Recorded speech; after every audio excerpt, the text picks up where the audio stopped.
কিন্তু এইটায় হাত দেওয়াতে আপনি যেভাবে চিৎকার করলেন, টেন্সড হয়ে পড়লেন, তাতে তো এখন মনে হচ্ছে এটা শুধু একটা সাদা কাগজ নয়। কি হয়েছে বলুন, তাতে ডিস্টার্ব কেন হয়েছে?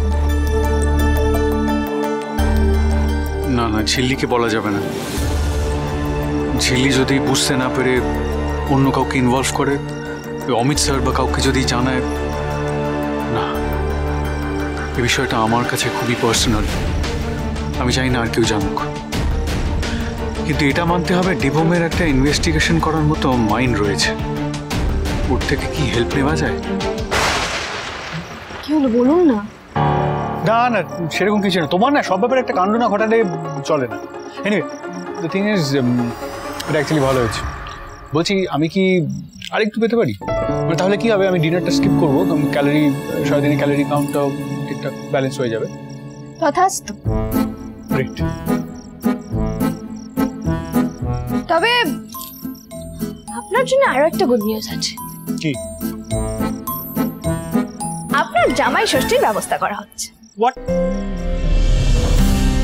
দেখুন, আমার তো মা নেই, আর বাবাও এখন বিদেশে, তাই এবার ঝিল্লি চৌধুরী নিজে মাঠে নামবে।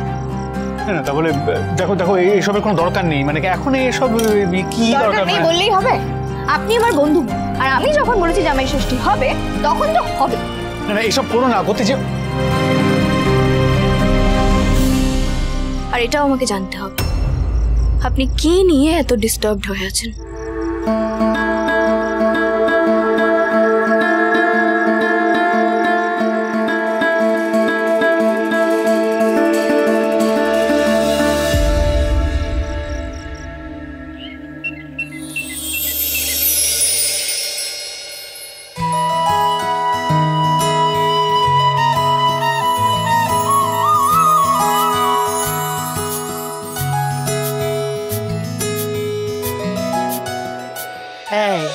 ঠিক এই সময়তে তো শাশুড়িকে ডেকে আনা উচিত ছিল, এসে দেখতো কেমন লক্ষ্মীমন্ত মেয়ে আমার। আয়, চা খাবি? আয়। কি যে বলো না বড় মা সবসময়। ও বড় মা, শুধু তোমার আর আমারই চা করলে? এখনো তো আসেনি সবাই, যখন আসবে তখন করে দেবো খন। এই জানিস তো, তোদের ঠাম্মি বলতো যে রান্নাঘরে বউরা যখন কাজ করবে তখন মাঝে মধ্যেই যেন নিজেদের জন্য নিজেরা চা বানিয়ে নেয়, সঙ্গে একটু টুকটাক। নাই কিটি পার্টি টাইপের, রাইট?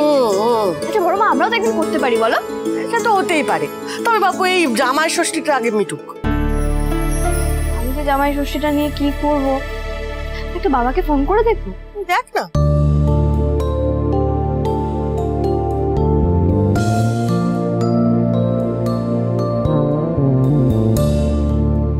হ্যালো বাবা, বাবা তুমি ঠিক আছো? শরীর ঠিক আছে? বাবা সব মেডিসিন নিয়ে গেছিলে তো? খাচ্ছ তো ঠিকঠাক? না না, আমি আসলে ফোন করেছিলাম, মানে তোমার কি এর মধ্যে দেশে আসার কোনো প্ল্যান আছে?